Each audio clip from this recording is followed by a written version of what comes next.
Well, I guess the best way I can describe it is a feeling of elation. Along with so many Catholics throughout the world and so many people throughout the world, we don't realize until we lose a pope how much he means to us, how much he signifies in terms of a voice for peace and justice and mercy and goodness, things that we find so little of sometimes in the world. And here's this figure that is constantly speaking the good news of Jesus, speaking the gospel.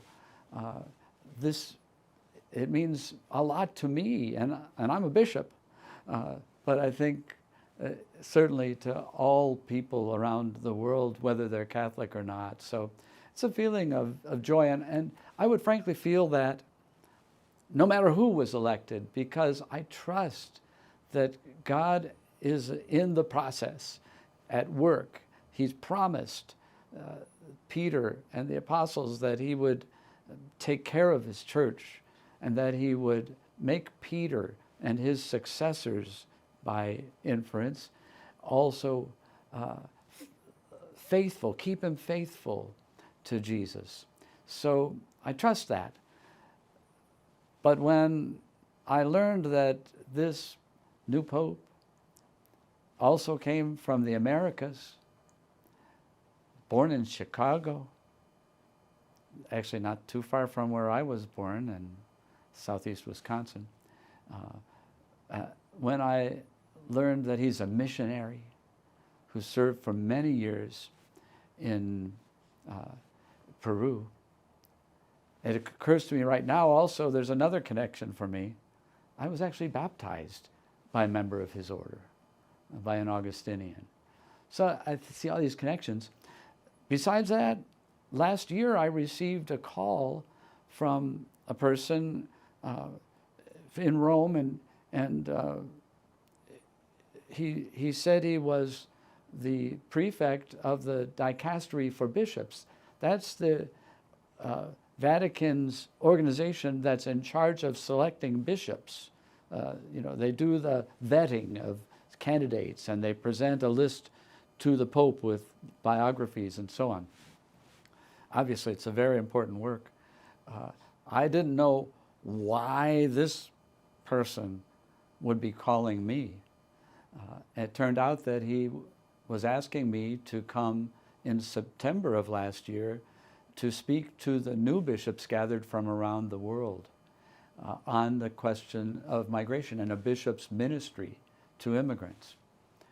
So I had that opportunity to meet, to speak with the present Holy Father. I went into my files and I found a letter he wrote me with his signature. And then I had the opportunity, of course, to meet him when I went to Rome. He introduced me to the bishops. So it's beyond words in some way, just to have that personal connection. I never thought that would really happen again after Pope Francis. And that's amazing. And speaking of Pope, how that goes into that? Right. Well, I think the first thing we need to say about any pope is that he's Catholic. And so we knew there was going to be continuity in that sense. And that what is important to Jesus and to his teaching, to the gospel, remains always in every age important to the church. Every pope, though, does have his own style and of course his own particular focus among the many teachings of Christ. And I do think we will see a great deal of continuity in those emphases.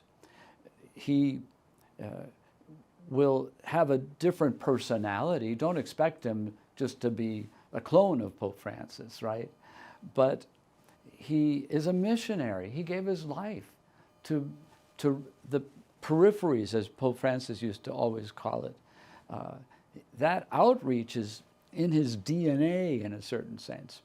And so we can expect that we will have a pope that knows about reaching beyond the comfortable, confines of what we've experienced, what we know, to reach out to those who maybe haven't been able to hear the message before, or who have been left to the side and forgotten because of their poverty or whatever other circumstances of their life. I think this Pope will have a real laser focus on those things. To have another Pope from Latin America, I think it's really significant. I should say the Americas, but if you ask him, I think he would tell you he's from Latin America, because that's what a missionary is. He goes from his own place and he becomes a part of that place, of that community. Pope Leo, as using his new name, he went so far as to become a Peruvian citizen. So, wow, que gran bendición! What a great blessing for people of Latino culture and background. Certainly for people around the world, but there's such a beautiful blending in the culture between the way of living and the faith, that I've always believed that it has so much to offer to the world, and we'll see that carried on in Pope Leo XIV. And I feel like we kind of saw that earlier when... Well, Pope Leo XIV obviously speaks good English, but as I was saying, he has so imbued the culture and the language of Latin America that he actually prefers that. The letter I just showed you, it was written to me in Spanish. That's him. He intended to spend his whole life there until the previous pope messed with it. The previous pope called him to Rome. Well, he had also served a term as the head of the Augustinian order. So people for a long time have recognized his gifts, and against whatever hopes and plans I suspect he had, he was brought to a higher office. And but he'll carry with him all of his heritage, both from Peru and from Chicago in the United States, I'm sure. Mm-hmm. I feel pretty confident that he'll be very supportive of my ministry here and my ministry nationally with the Committee for Migration.